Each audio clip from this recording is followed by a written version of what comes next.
오늘도 또 하나님의 말씀을 통해서 우리가 함께 또 은혜 나누는 귀한 시간 되기를 바랍니다. 우리가 4월 말에 이제 느헤미야 말씀을 나누고 이제 다시 이제 우리 어린이 주일과 어버이 주일을 거쳐서 오늘 다시 이제 이렇게 느헤미야 말씀을 나누게 되었는데, 그때도 함께 나눴던 것처럼 그동안에 온갖 고생을 하면서 어렵게 예루살렘 성벽을 완성을 했지만 아직 문제가 남아 있었습니다. 그러니까 그 문제는 이제 예루살렘 성벽은 다 완성이 됐지만 성 안에 거주할 사람들이 너무 적었다는 것이었습니다. 그래서 힘들게 성은 완성했는데 그 안에 살 사람들이 없다면 그건 정말 큰일인 것이죠. 애써 성벽 공사를 했던 그런 의미가 하나도 없게 되는 것입니다.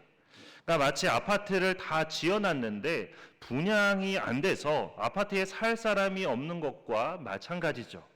사실 성 안에 살 사람이 없다는 것은 이런 아파트 미분양 사태보다도 더 심각한 문제가 아닐 수 없습니다. 그동안 성벽이 이제 다 허물어져 있던 탓에 이민족들과 강도들의 침입에 취약할 수밖에 없었습니다. 그래서 성 안에서 살던 사람들도 결국에는 많이 떠나서 성 안에 남아있던 사람들이 별로 없는 그런 상태였습니다. 그래서 예루살렘 성 안에 거주하는 사람들이 다시 많이 있기 위해서는 뭐 또 여러 가지 대책들이 많이 필요했죠. 예루살렘이 이제 다시 살기에 안전한 도시가 되고 또 이스라엘의 중심이 되기 위해서는 결국에는 많은 사람들이 성 안에 다시 거주해야만 했습니다. 하지만 선뜻 예루살렘으로 이주해서 살겠다는 그런 지원자가 많지가 않았습니다. 그도 그럴 게 이미 살고 있는 그 삶의 터전을 떠나서 다른 곳으로 다시 터전을 옮긴다는 것이 그렇게 쉬운 일은 아니기 때문이죠. 오늘날에도 이사하는 게 상당히 힘들고 고된 일인데 당시에는 더 힘들 수밖에 없었던 것입니다. 그래서 하나님께서는 각 집안에서 이제 이주할 사람들을 모으기 위해서 느헤미야로 하여금 인구조사를 하게 하셨습니다. 그렇게 느헤미야가 하나님의 뜻에 따라서 이제 인구조사를 실시할 때 이제 전에 나눈 것처럼 1차 귀환자들의 그 명단을 이제 발견하게 되었습니다. 그러니까 이 명단이 발견되지 않았다면 이제 인구조사를 하는 데 있어서 더 많은 수고와 시간이 필요했을 텐데 이 명단으로 인해서 그런 수고와 시간을 상당히 덜게 되었습니다. 이처럼 하나님께서는 어떤 일을 시키실 때 그 일을 해결할 수 있도록 그리고 그 일을 잘 감당할 수 있도록 우리에게 길도 열어주시는 분이십니다. 그렇게 우리 실리교회가 나아갈 길도 하나님께서 반드시 열어주실 것을 믿고 모두 함께 힘차게 나아가는 우리 모두가 되기를 바랍니다. 지난 4월 말에 함께 나눈 느헤미야 7장 5절에서 60절까지의 말씀도 그렇고 오늘 본문 말씀도 그렇고 모두 다 1차 귀환자들에 관한 말씀입니다. 그러니까 느헤미야가 발견한 그 1차 귀환자들의 명단을 이렇게 다시 옮겨 놓은 그런 말씀이어서 이미 같은 내용의 말씀이 에스라서 2장에도 기록이 되어 있습니다. 그래서 지난번에 나눴던 느헤미야 말씀도 그렇고 오늘 본문 말씀도 그렇고 모두 1차 귀환 당시에 있었던 그런 이야기라는 것을 염두에 두고 말씀을 들으시기를 바랍니다. 본문 61절 말씀을 보면 이렇게 기록되어 있습니다. 델멜라와 델하르사와 그룹과 앗돈과 인멜로부터 올라온 자가 있으나 그들의 종족이나 계보가 이스라엘에 속하였는지는 증거할 수 없으니. 그러니까 이 말씀처럼 1차 귀환자들 중에 일부는 자신이 이스라엘의 자손임을 입증할 수 있는 그런 증거들이 없었습니다. 특히나 이제 족보가 중요했는데 그런 족보가 없었던 것입니다. 우리가 성경을 읽다 보면 성경 곳곳에 족보가 기록되어 있는데 그렇게 족보에 대한 기록들이 많이 있다는 것은 그만큼 이스라엘 백성들이 족보를 중요시한다는 그런 반증이기도 합니다. 사실 지금은 많이 사라졌지만 우리나라도 족보를 상당히 중요시하는 그런 나라 중에 하나죠. 그래서 모임에 가서 같은 성씨를 만나면 무슨 돌림자를 쓰냐고 이렇게 물으면서 서로 학렬을 따집니다. 내가 너보다 고모뻘 된다, 뭐 할아버지뻘 된다, 이렇게 학렬을 많이 따지고는 하죠.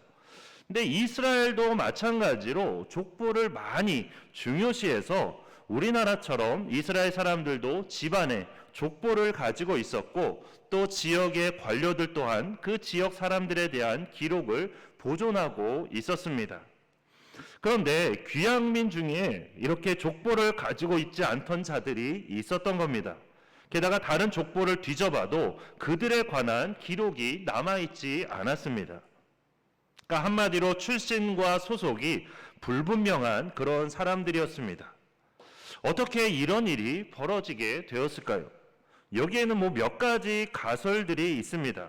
그러니까 바벨론에 거주할 때 이방 여인과 결혼해서 난 그런 자손이기 때문에 그렇게 족보에 기록하지 않았다는 그런 설도 있고, 또는 바벨론의 포로로 끌려가면서 다시 본토로 돌아갈 그런 희망이 없다고 생각해서 그렇게 족보를 중요하게 여기지 않아서 족보를 잃어버리게 되었다는 그런 설도 있습니다. 다 나름대로 타당성이 있기는 하지만 그래도 역시 가장 타당성이 있는 가설은 전쟁과 나라의 멸망 때문이라는 설입니다. 그러니까 전쟁으로 나라가 망하면서 족보가 불에 타서 없어지거나 또는 포로 생활로 족보를 정확하게 보존하는 일이 쉽지 않아서 이런 일들이 벌어졌다라는 것입니다. 그래도 이 가설이 가장 타당성이 있어 보이는 이유는 우리나라도 마찬가지의 일들을 경험했기 때문이죠. 1950년 6월 25일에 시작된 그 6.25 전쟁, 현재는 이제 한국 전쟁이 이제 공식 명칭이 되었죠. 어쨌든 이 한국 전쟁으로 우리나라도 호적 등이 많이 불타면서 전쟁 후에 호적을 다시 정리하느라 고생을 하기도 했습니다. 그래서 그때 이제 호적 등록에 관한 여러 에피소드들이 있는데, 한 번은 좀 이런 이야기를 들었습니다. 어떤 할머니께서 이제 밭에서 일을 하고 계시는데 동사무소 직원이 찾아왔습니다. 그러면서 할머니께 이렇게 물었습니다. 할머니 성함이 어떻게 되세요? 이렇게 여쭤본 겁니다. 그랬더니 할머니께서 반일을 하느라 바쁜데 와가지고 막 그런 질문을 하니까 귀찮죠. 그래서 그냥 이씨라고 혀. 그렇게 해서 그 할머니 성함이 이씨가 되었다는 겁니다. 그런데 이 할머니께서 이제 병원에서 진료를 받으려고 기다리고 있는데 간호사가 나오더니 할머니를 부르는 겁니다. 이씨 할머니 들어오세요. 그러자 여기저기서 몇 분의 할머니들이 벌떡 일어나시는 겁니다. 그래서 당황한 간호사가 이름이 이씨인 할머니 들어오세요 이렇게 말했지만, 할머니들께서는 저마다 내가 이씨요 막 이러면서 저마다 자기 순서라고 그렇게 주장을 하셨다는 그런 이야기를 들었습니다. 이렇게 전쟁이 남긴 웃기면서도 슬픈, 요즘 젊은이들 말로는 아주 우픈 그런 사연이었습니다. 이렇듯 이스라엘도 나라가 망하면서 족보를 보존하는 일이 쉽지 않아서 이렇게 족보 없는 사람들이 있게 되었다는 그 가설이 가장 신빙성이 있어 보입니다.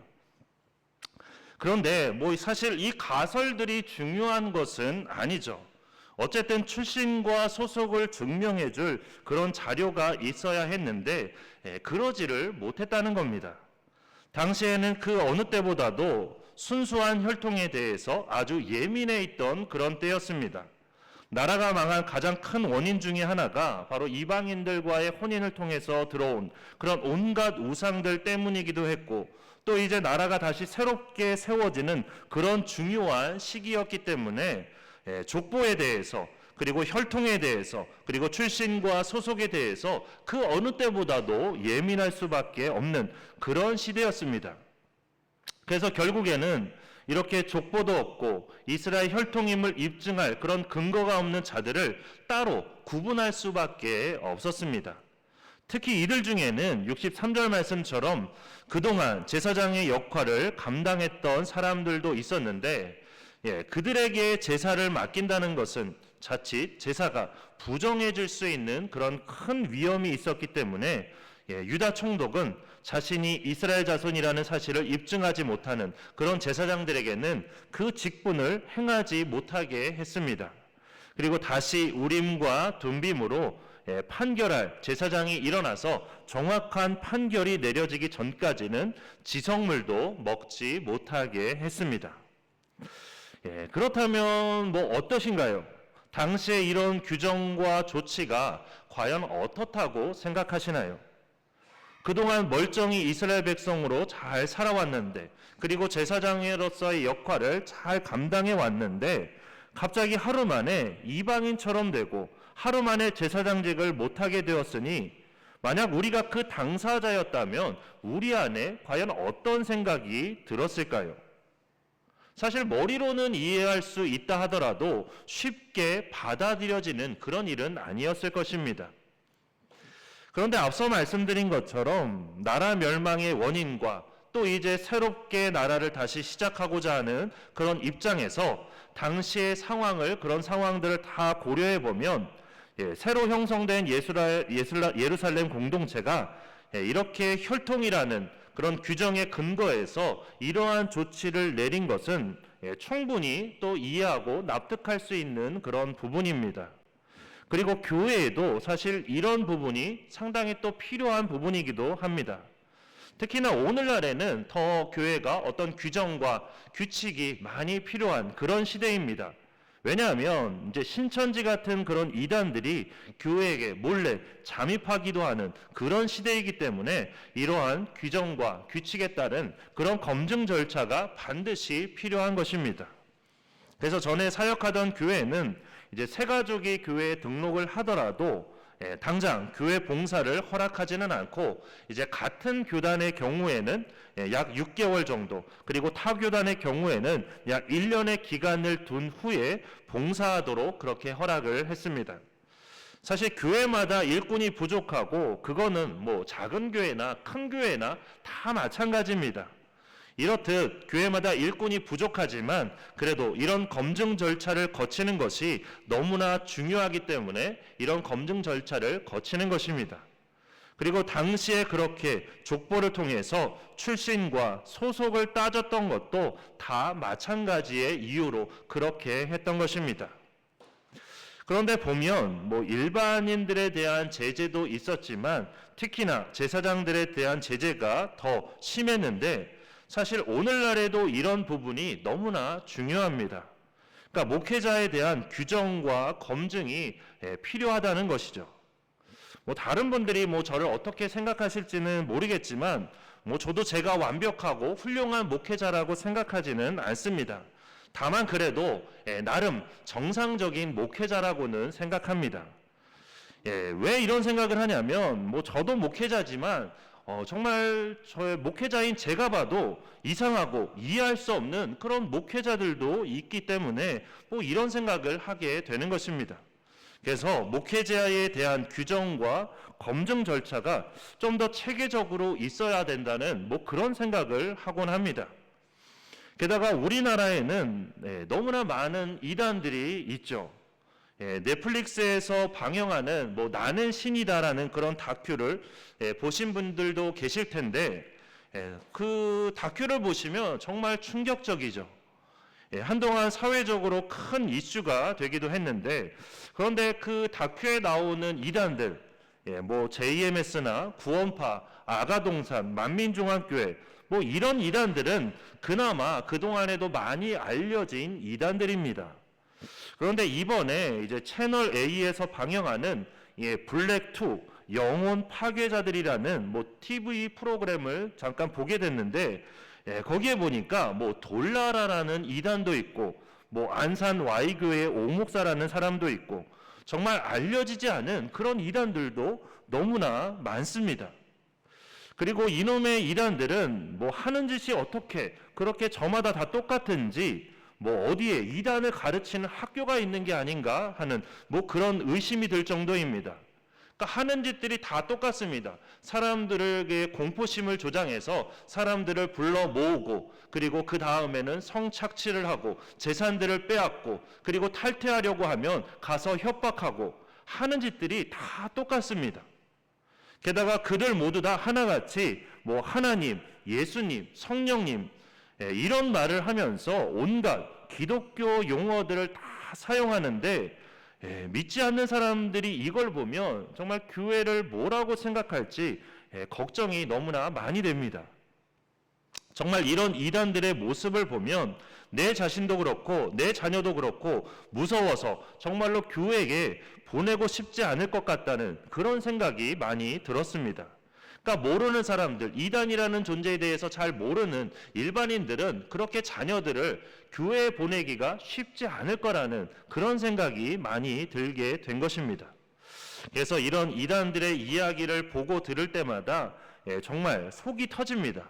정말 나라 차원에서 이런 이단들을 걸러낼 수 있도록 목회자에 대한 어떤 규정이 있어야 되는 게 아닌가 하는 뭐 그런 생각이 들 정도로 답답함을 많이 느낍니다. 물론 그렇다고 해서 정말로 그런 목회자에 대한 규정을 나라에서 정해놓으면 또 교회가 나라와 정치에 그렇게 휘둘릴 위험이 있기 때문에 뭐 그건 또 안 되는 일이겠지만 어쨌든 이단들을 보면서 너무나 답답한 마음에 그런 생각을 또 해보기도 했습니다. 규정과 원칙, 검증 이런 것들이 사람을 빡빡하게 하고 답답하게 만들기도 하지만 반대로 이런 게 또 전혀 없으면 또 중구난방이 되기도 합니다. 그래서 어느 공동체든 규정과 원칙 그리고 그에 따른 검증은 반드시 필요하기 때문에 앞으로 우리 교회도 하나씩 또한 이런 규정과 원칙을 우리가 세워가고자 합니다. 그래서 부디 이 부분에 있어서 하나님께서 우리에게 지혜를 주셔서 최대한 가장 은혜롭게 그리고 가장 효율적인 그런 규정과 원칙을 우리가 함께 세워갈 수 있도록 그래서 우리 교회가 더 견실하게 세워질 수 있도록 함께 기도해 주시기 바랍니다. 그런가 하면 우리가 또 한 가지 잊지 말아야 될 것은 우리가 어떤 규정과 원칙을 세웠다고 해서 그 규정과 원칙만을 너무 고집해서는 안 된다는 사실입니다. 그러니까 규정과 원칙이라는 것은 언제든지 시대와 상황에 따라서 바뀔 수 있다는 것을 우리가 잊지 말아야 합니다. 요즘 새벽에 이제 저희가 로마서 말씀을 함께 나누고 있는데 최근에 말씀드렸던 이제 이스라엘 백성이라는 그 말의 의미도 그렇습니다. 그러니까 이 이스라엘 백성이라는 이 말의 원래 의미는 이제 이스라엘에 사는 사람들, 그 사람들을 이스라엘 백성들이라고 했습니다. 그런데 시간이 지나고 이제 오순절 성령 강림 이후에는 이제 이스라엘 백성이라는 말의 의미가 바뀌었죠. 그래서 신약 시대에 들어와서는 이스라엘에 사는 사람들을 뜻하는 말이 아니라 그러니까 혈통적인 의미의 이스라엘이 아니라 예수님에 대한 믿음을 바탕으로 하는 그런 유대인과 이방인을 포함한 모든 구원받은 공동체를 이스라엘 백성이라고 부르게 되었습니다. 그러니까 혈통적인 의미의 이스라엘이 아니라 이제는 영적인 의미의 이스라엘 백성이라는 그런 의미로 그렇게 의미가 바뀌게 된 것이죠.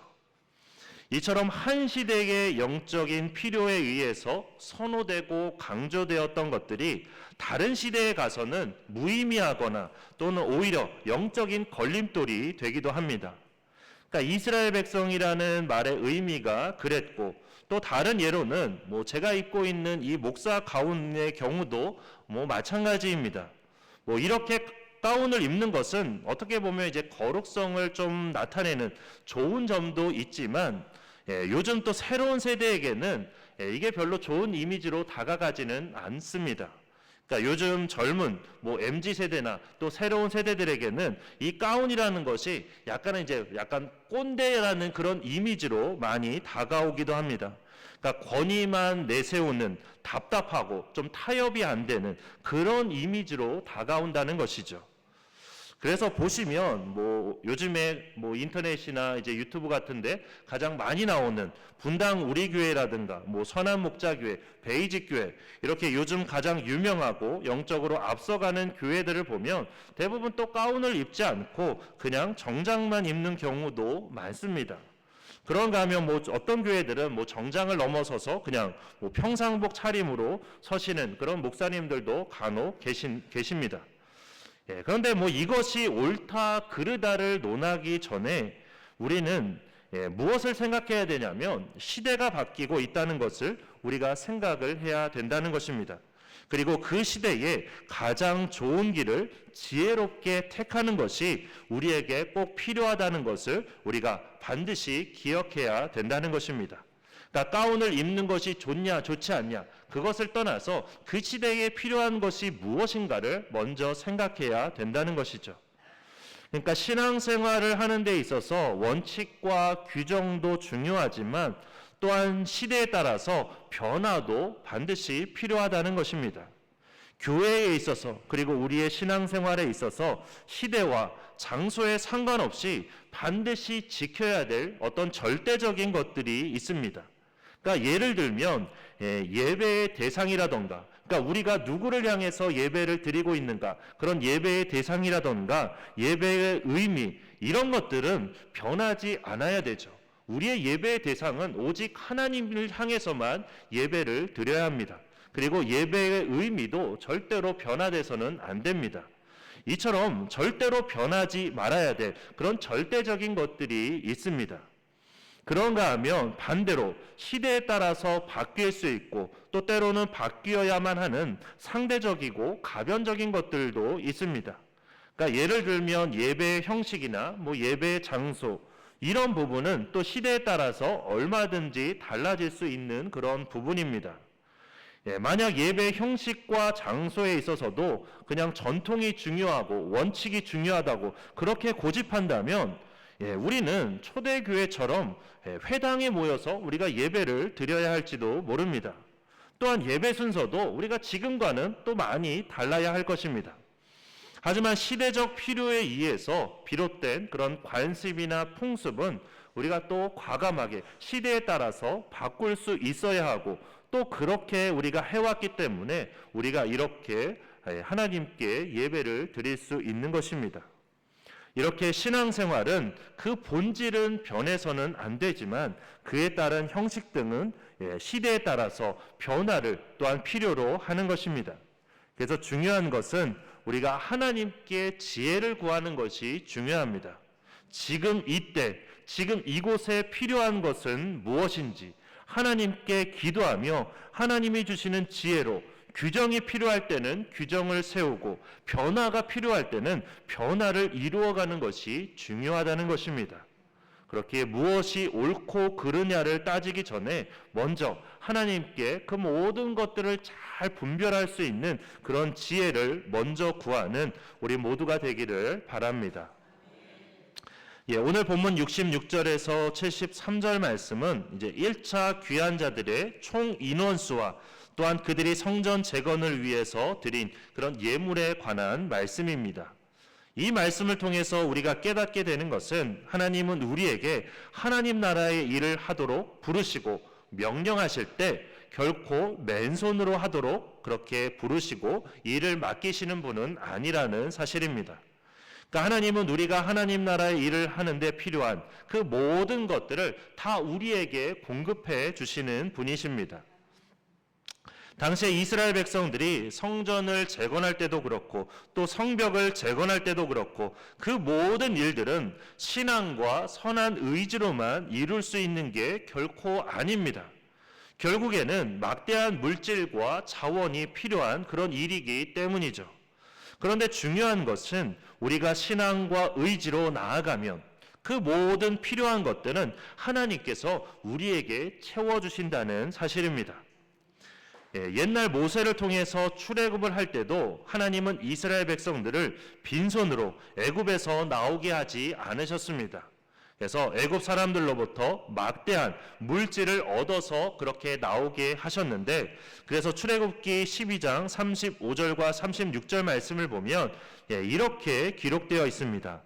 이스라엘 자손이 모세의 말대로 하여 애굽 사람에게 은금 패물과 의복을 구하매 여호와께서 애굽 사람들에게 이스라엘 백성들에게 은혜를 입히게 하사 그들이 구하는 대로 주게 하심으로 그들이 애굽 사람들의 물품을 취하였더라. 아멘. 하나님께서는 앞으로 성막을 만들게 하기 위해서 그리고 가나안 땅에 정착하는 데 쓸 수 있도록 이렇게 애굽 사람들로부터 많은 것들을 얻어서 그렇게 나오게 하신 것입니다. 그리고 이건 1차 포로 귀환 때도 다 마찬가지였습니다. 본문 68절과 69절 말씀은 이제 이스라엘 자손들이 귀환할 때 그렇게 몰고 나온 가축들에 대한 내용인데, 말이 736마리, 노새가 245마리, 낙타가 435마리, 나귀가 6720마리였습니다. 그러니까 이 가축들, 말이나 노새, 낙타, 나귀, 이 가축들은 이제 주로 무거운 물건들을 운반하는 그런 가축들이죠.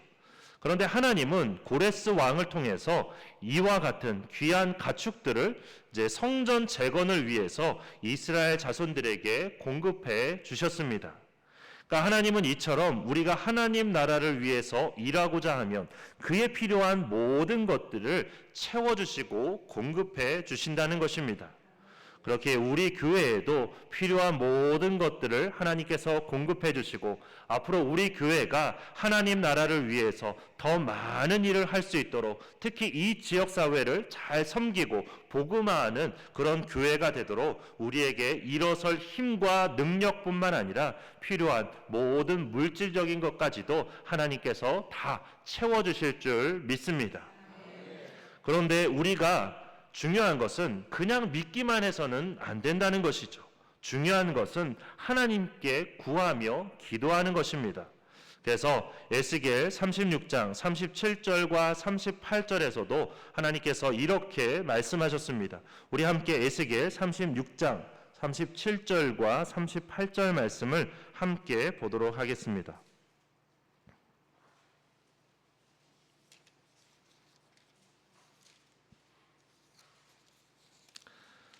에스겔 36장 37절과 38절 말씀입니다.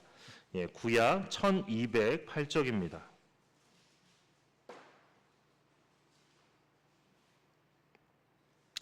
에스겔 36장 37절에서 38절 말씀을 우리 한 목소리로 함께 읽도록 하겠습니다. 주 여호와께서 이같이 말씀하셨느니라. 그래도 이스라엘 족속이 이같이 자기들에게 이루어 주기를 내게 구하여야 할지라. 내가 그들의 수요를 양떼같이 많아지게 하되 제사들의 양떼 곧 예루살렘이 정한 절기의 양 무리같이 황폐한 성읍을 사람의 때로 채우리라. 그리한즉 그들이 나를 여호와인 줄 알리라 하셨느니라. 아멘.